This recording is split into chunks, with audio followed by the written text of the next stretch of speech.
Let me tell you why I think the world is perfect. Some of you would have heard me say this on many times, and doubtless there'll be very few of you which would, wow, what the fuck? My fucking hair that's fucking 10 inches long on my fucking chest. Where was I? I was speaking about how I was becoming a primate, and how primates, in my estimation, live in the Garden of Eden. Actually, I wasn't speaking about that, but let me speak about that now. I've just thought about it, because I've said this and I'll write this in my book. My book, let me show you my book. Let me show you my book, people. You might get sick of hearing me speak about my book, but I've spoke about so many things in this book. This book is cram-packed full of fucking wisdom and thought-provoking subject matter. And I'll speak about a good deal of my experience and how I have deciphered things through my thousands of books being read and 16 years of study on YouTube and the internet and all that sort of thing. I've concluded a few things, people. I've been having conversations of late with AI, and I've been trying to extract something from AI, but you know, it's impossible, because the AI I've been speaking to is vastly below my level of intellect and my level of knowledge. Oh, sure, it can pick out a few fucking excerpts from, you know, 20,000, 50,000 books or something, but it doesn't know anything. It doesn't know anything, and it can't help you with critical thinking. So if you want to question the nature of reality, ontology and metaphysics, well, don't bother speaking with AI. You've got to speak with a very select few of the human beings on the planet. And that's kind of disappointing, but that's just the way it is. Now, why I say that primates live in heaven, because if you go back to the Old Testament with the Garden of Eden, before Adam and Eve ate from the fruit of knowledge, well, they were in heaven. And it was only after they ate of the forbidden fruit that they were no longer in heaven. They were expelled from heaven. So one would assume then that they were then to live the rest of their lives in hell, with women having the greatest stuff, suffering in childbirth, and man, you know, growing old and suffering, and all these different sorts of things, you know, which God blessed upon us. Thank you, God. And so when you look at the before and the after, well, the after obviously is much worse than the before. Now, where can we see a remnant of the before? Well, when you look at primates, you can see what seems to me very much like what Adam and Eve would have been experiencing in the Garden of Eden, because they've got no encumbrances at all. They don't know they're naked. They don't know the difference between each other, and they've got no concern about the black clouds coming in or the frost and snow on the ground. They just live their lives. You know, they just do that. If indeed these primates live in countries where you do get frost and snow, mostly they don't. But when you look at primates, they seem like they are very present, and they're getting on hunky-dory. What is the root of all evil, people? Is the ego. It's the egoic mind which generates all the fear and the objections and all the contrivances and the deception and everything like that. And the lusting and the desire and, you know, all the anxiety and fear and hate and all that different sort of stuff. That's ego. So, whenever you look at any animals, if they have a bit of a confrontation, they may feel some fear. That's natural. But after that, 5 minutes later, I'm sure they're not afraid anymore. It's over. A guy called Robert Sapolsky wrote a book, and the book was like why zebras don't get cancer from anxiety or something like that. And he was saying because as soon as the lion's gone, the zebra, it just continues grazing again. You may have noticed that. You know, why else there's a threat? Then these animals, they're on red alert and the adrenaline's running, and they're going to do something to avoid that threat. As soon as they've done that threat, it's over. Then they're, you know, look, if you were anxious, you wouldn't be eating, would you? That's the last thing you're going to be doing when your stomach's churning and this that, and the other. So anyway, that's another story, and you can read about that in my book if you so desire. So what I'm going to be speaking about now is, people, is that the world is perfect. Why is the world perfect? Because we need conflict, so we then contemplate about the conflict.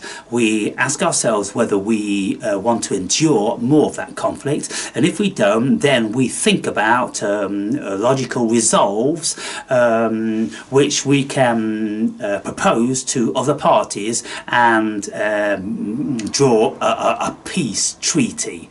And so left to our own devices, then you see, if we were living in the Garden of Eden, we would never be confronted with any of these things, and we would never think about these things, because primates don't think about these things. Human beings think about these things, so human being generates all these different sorts of anxieties and fears and obstacles in our minds, and so we need to get a resolve on them. So because we've got this fear and the anxiety, we don't like it, well, what's the alternative? To think deeper about it and to resolve it, and then we go, we feel better now. So when you've got countries warring with each other, sometimes of course it can go on for years, but then when it's over, people feel very, very much more appreciative of everything that they've got, and even the little things, they're so much more appreciative, and of their family and friends, and of peace and freedom and this, that and the other. So I think, you know, looking at the world, it's far too sophisticated for any of us to try to label as being a certain way. I just think there's too many variables in nature. There's too many variables, people, and we will never be able to understand remotely even a fraction of them. So this is bringing me now on to the point that I want to make, and the point I want to make is, if any of you are feeling disgruntled about how the world is, and you are all vexed up and you are argumentative and you want to try and make change and you're out marching and this, that and the other, okay, why are you doing that? Well, you're doing that because you have had feelings inside which you didn't like. And those feelings are feelings of suppression, feelings of lack of empowerment, feelings of anxiety and fear, and a vision of dystopia and this, that and the other. So you have been called to bring out the absolute best within you, to get a resolve on that and to take things back to how you like them. And if you want to take things back to how you like them, well, unfortunately or fortunately, you may have to make compromises. Now, for instance, in Europe, in Britain, we have had the influx of many non-nationals, and that has created a bit of xenophobia, quite a lot of xenophobia in actual fact, because people start to get anxious about cultures that they don't understand, and when you've got people from very, very different cultures coming into a much more sophisticated culture, well, they're not going to know the ropes, are they? And then they're going to bring their unsophisticated culture to the sophisticated culture, or let's just say a more controlled culture. And they're not going to be familiar with all the rules and regulations and expectations. They haven't been indoctrinated and propagandized from birth like we all have. So there's going to be teething issues. Now, that's natural to have a fear and an anger about that. But you see, if you just consider that at this moment in time, this certain very, very tiny sector of human beings is experiencing that. In 10 years' time, it's probably all going to be over. In 20 years' time, in 50 years' time, most certainly, it's all going to be over. We're all going to be coffee-coloured, we're all going to be assimilated, and the chances are we're not going to be having too many fanatics in relation to the old dead desert dogma religions. At some stage they must die out. not. And so I think the powers that be have an idea that, well, because there's this great division with human beings, that's always going to cause war, because it always has done in the past. Why? Because there's xenophobia, because the cultures are so different and they do things in a different way, and we don't like them, we're afraid of them, and anyway, they've got a different God, and our God's real, their God's bullshit, and this, that and the other. So I think the powers that be, because I think like the powers that be, you see, because I think much more broadly than the average Joe in the street. So I think what they want to do, they want to melt down, and they want to melt down not only because it's easy for them to manage, which is one of the reasons, of course, but it's much more conducive for humanity. We're not killing each other, and we don't have to have borders which say this is Afghanistan and this is Pakistan and this is Britain and, you know, this is France and all these different sorts of things. We're one race, we're one human being, and by the time you know, millions of French have intermarried with millions of British and vice versa all over the world, well, we can lose the notion and concept of French and France and British and Britain and all these different sorts of things. And lots of you object to that because this is how you've always known it. But picture like 500 years in the future when we just have one world, one people, and we don't have any of that bullshit. Well, I think it's going to be better in lots of ways. You know, I'm saddened as much as the next man to lose our cultures, because I was born at a time, and I grew up during a time where I could travel to France, and France was French, and then I could go over the border into Spain, and Spain was Spanish, and then I could take a flight to Greece, and Greece was Greek, and you know, the cultures were very different, and they drove different cars, and they ate different foods, and they spoke different languages, and they dressed different, and I loved all that. I really loved that. But ultimately, if you're going to get a world, and it's inevitable, isn't it, with the advance of technology, we're all going to be intermingling. We've got to speak one language, we've got to have one variety of culture. We can pretend, you know, little bits here and there, but mostly we've all got to be very much the same.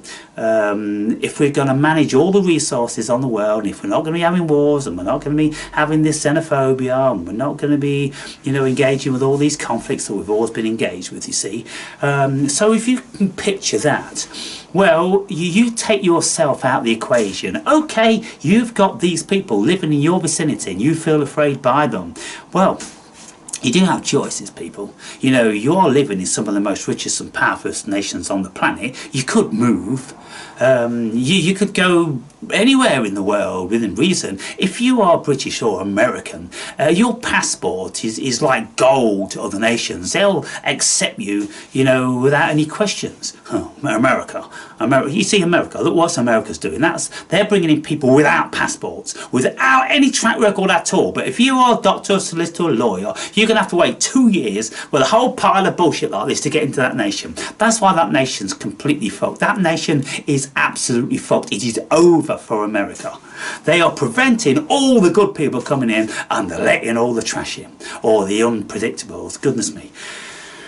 So let me get back to now why the world is perfect. The world is perfect, people, because when humanity is presented with something like we're being presented with now, what's it doing? It's slowly waking people up. Because we've had it so good for so long, we forget that. We've had it so good for so long. Britain has never been invaded in, what, 1,000 years since the Battle of Hastings. You know, we had a few bombs dropped on us during the Second World War, but other than that, nothing. We've lived in that level of freedom and bliss, and we've really enjoyed that, whilst, you know, many countries all over the world have been absolutely stricken with war and famine and disease and all the rest of it, whilst we've just been tucking into our Sunday lunches with all the foods imparted from all over the world from these poor impoverished countries, which mostly the richer countries have been abusing for all these years. So there's an organisation, there's an institution, there's a body of fucking people, they're probably aliens, who fucking knows. They've looked at the world and they've gone, no, this is wrong. We can't have these rich nations and these poor ones. We've got to spread the wealth. We're one race, for fuck's sake. We're on one tiny planet. We can't, in good conscience, as intelligent beings continue like this, while you've got millions of people a day dying in places like Africa, and then you've got people getting fatter and fatter and fatter in the Western world, it's disgusting, it's vile. And if anybody from another planet came here, then they'd label it as that. I'm labeling it as that, people. And so, what is happening now is absolutely a necessity. So, there's been the whole mixing up going on with all different sorts of creeds and this, that and the other. We've got to spread the wealth, we've got to spread the technology, we've got to spread a standardised human being all over the world. You see, from the advent of the Industrial Revolution, about 1750 when it came in, with all this change and everything, and then with the artificial technology, well, goodness me, we've had simulacrums of new worlds laid over, and you know, that's been very, very difficult for us to contend with, because it's happened so quickly. We're going to have a lot more of this. It's got to happen. Just think about your kids or your grandkids. They're going to be experiencing, hopefully, a better world.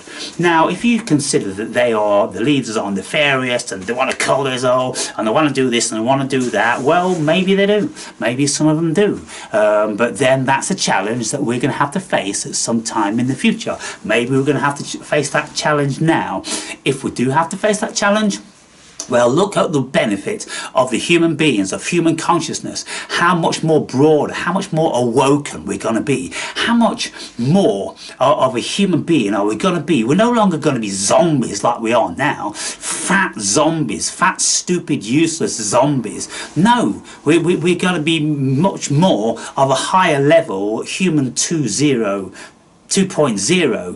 maybe 3.0, something like that. We're going to have a much more evolved human being, which is going to come out of it at some stage in the future. And so that's how I think about things. I don't think about what they're doing to me and what they're doing to us, because as far as I'm concerned, ain't nobody ever doing shit to me. And if shit happens to me, I want to go, shit happens. I'm a human being on the fucking world, and I've had it so good for 62 years of my life. Well, it must be my fucking turn. That's how I feel about it. It must be Britain's turn. Goodness me, look at what Russia's had, look at what Germany's had, look at what fucking Cambodia's had, look at what China's had, look at 1 billion countries. Not 1 billion countries, look at 200 countries, 194 countries I believe there is.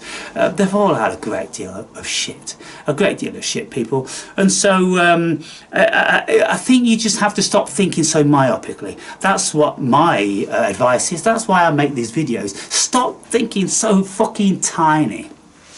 And if I start getting thumbs down and no comments and this, that and the other, I know where you are. I know you're absolutely in this tiny myopic state of egoic consciousness, and you just can't break out. So what's going to help you break out? A world war will help you break out. A nuclear holocaust will help you break out. A mass culling will help you break out. All these things are going to help human consciousness expand exponentially. And so you with your pea brains, some of you, most of you I would have thought, well, you're going to die out, you're going to die with the same narrow parameter of consciousness that you were fucking born with. In actual fact, you'll die with a much more closed fucking parameter of consciousness than you were born with. You were born with a beautiful potential, but you've narrowed it down through your egoic fucking dumb ass shit that you've always wanted to consider as true and real, and that's how you like it and all that. You know, you just got to start thinking from a humanitarian perspective. You got to look that this world, tiny little world, it's got to share the fucking resources, and that's just fucking how it's going to be.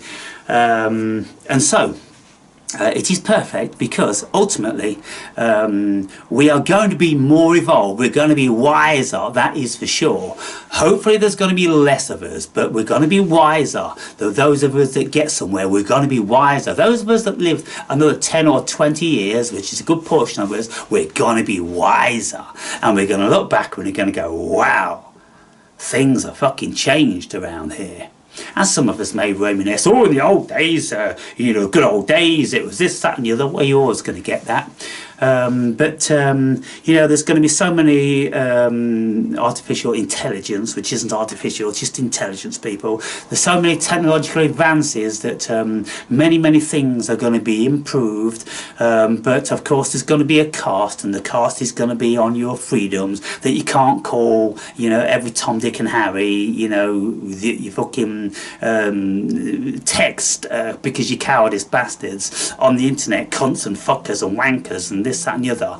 I mean, someone was saying the other day, you know, 20 years ago you didn't have this, you didn't fucking have it.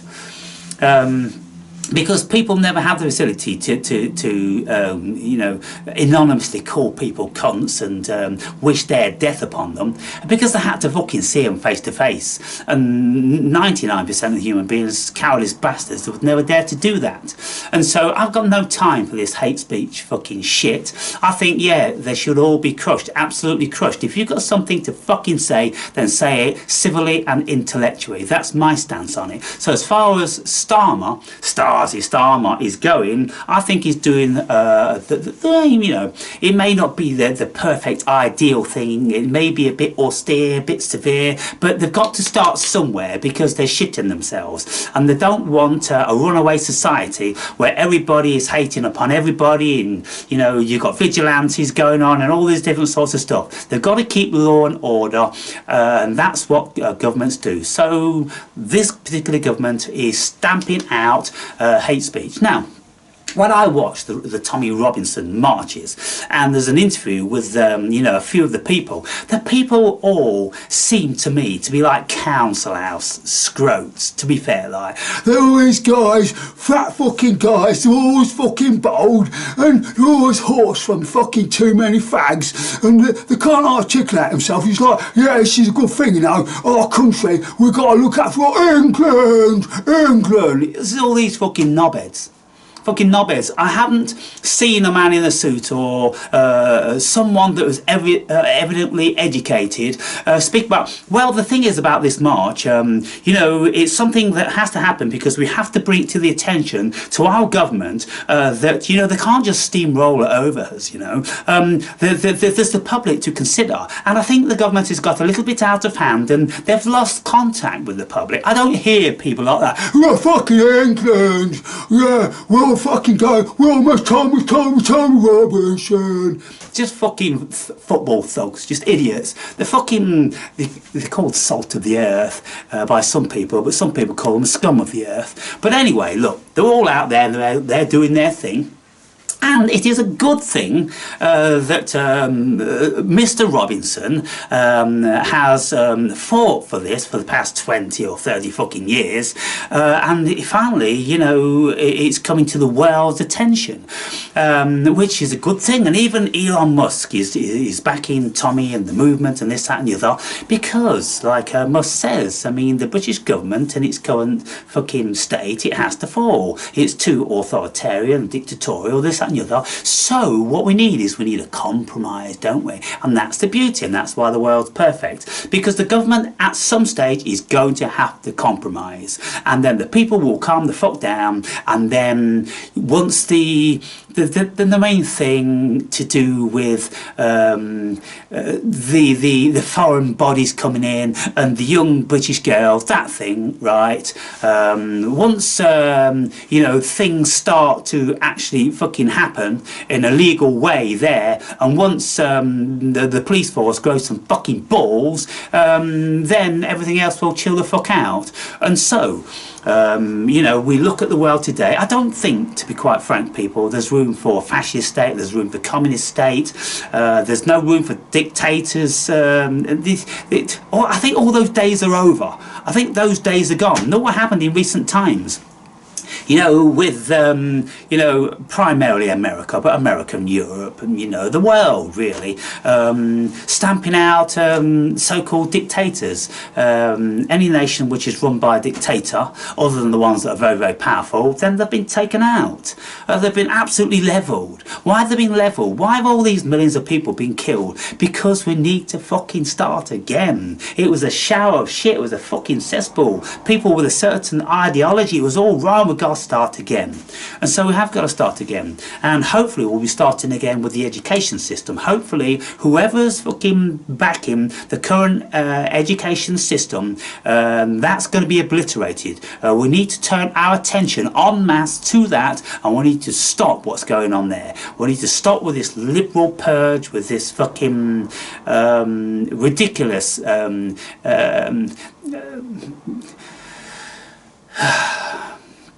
ideology, a ridiculous ideology. It's not even an ideology. If you looked at it, it's just a mess. It's just like a bunch of kids spitting out their dummies because they can't get their own way, and they get hysterical. Yeah, I got my own way. You know, that's a sector of the human being. You know, doubtless you've got family members which, you know, are these sort of people. You know, they're human beings. It's a facet of our psychology. It's something. I suppose it's like children. They go through this, you know, this self-assertive stage. You know, I don't know whether it's 3 or 4. You know, no, me, I. You know, they start to get a sense of themselves, and they don't like being pushed around and told what to do. And so I just think it's got a whole lot to do with that. It's the immaturity of the adolescent and the young adults at this moment in time. It's the immaturity. It seems to me like they're all fucking wearing nappies. They're all very, very fucking childish. So we all need to grow up. So what's going to help us grow up? Massive trauma. Massive trauma is going to help us grow up when everybody is afraid and everybody has to pull their fucking neck in and deflate their chest and start thinking rationally and stop spitting out this nasty fucking non-productive hate speech. We're all human beings. We've got differences. Let's sit down and fucking talk about them and sort them out. That's the only way forward. And this is what Jordan Peterson and his entourage are trying to do. And, you know, doubtless lots of governments are thinking, you know, how can we do this? But there's so many people. There's so many different facets of what it is to be a human being. And it really is difficult. There's no easy answer to all this stuff that's going on. So when I say Starmer is doing the right thing, he's doing the right thing as far as this is concerned. That anybody which is just spitting naive, confrontatory hate speech, right, that has to be eradicated. If people are too fucking stupid to write a letter or a petition to the government, or, you know, go out on a march or something and spell things correctly on their fucking boards and try to speak as eloquently as they possibly can so they don't appear to be just like a bunch of village fucking idiots, well, I think that's the way forward. We always have to be compromised, because if we're not compromised, we're never going to grow. And so that's where we are now. We're being compromised all over the world, and it's a very, very good thing, because hitherto we'd all fallen fast asleep because we've had it too fucking good for too long. Whilst these people in third world countries, they ain't had a moment's fucking sleep. They ain't had a wink of fucking sleep. They've been looking at all our countries, ours, and they've been thinking to themselves, well, why can't we have a piece of that? And now they're getting a piece of it, and maybe they're angry and we're angry and everyone's angry. But by the time it's all fucking simmered down, then we'll start to relax a little bit when we've, you know, no one's got a vastly more than the other. I mean, I'm quite an advocate for some sort of level of socialism and communism, because I think it's absolutely obscene. That you've got trillionaires on the planet which are wielding this power. We need to get rid of those as well, by the way. We need to get rid of those. And so you could say I'm, you know, liberalistic in that sense. Of course we've got to get rid of people which could take complete and utter autonomy over the things you say, like Zuckerberg and like Musk and like Soros and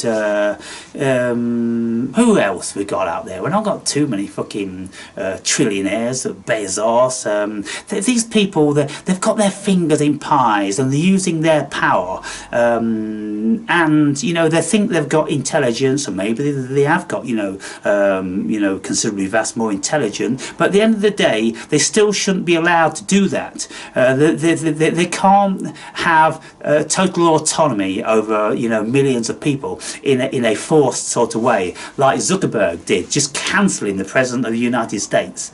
You know, You can't have that, because what are you going to get? You're going to get tyrants, aren't you?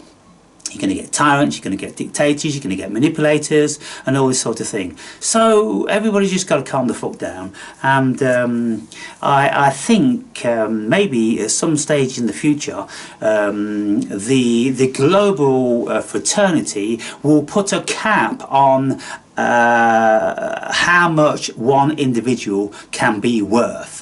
And you know, it probably could be, I don't know, 50 million, so they can have a few nice big houses here and there, and a fucking you know, private jet, this, that and the other, but they can't wield that amount of autonomy over whole nations, because that's just a road to ruin. Anyway, that's just a few more words of things I wanted to say today. Maybe, I think, without a doubt, everybody in Britain, Starmer, Starmer, Starmer, Starmer. Well, look at the bigger picture. Look at the bigger picture and ask yourself, is it conducive to anything if I, in my cowardice, you fucking wankers, and you this and you that, and you know, you're coming into our countries and whatever it is like that. I mean, you're spouting your 2 pence worth, and then, you know, trying to rally up energy, and you know, energy does get rallied up, and then people, you know, start going on fucking witch hunts, don't they? We've been doing it for thousands of years. Well, our government is nipped it in the bud. We ain't having no witch hunts. We can't have witch hunts. You got to do it another way. You got to do it like Tommy Robinson and his boys have done it. Been doing it very successfully, because they knew they absolutely had to mind their P's and Q's, and they had to steer well clear away from violence. So, hate speech ain't the word forward, ain't the way forward, people. It ain't the way forward, and nobody should be using it, because it ain't conducive to nothing except more hate.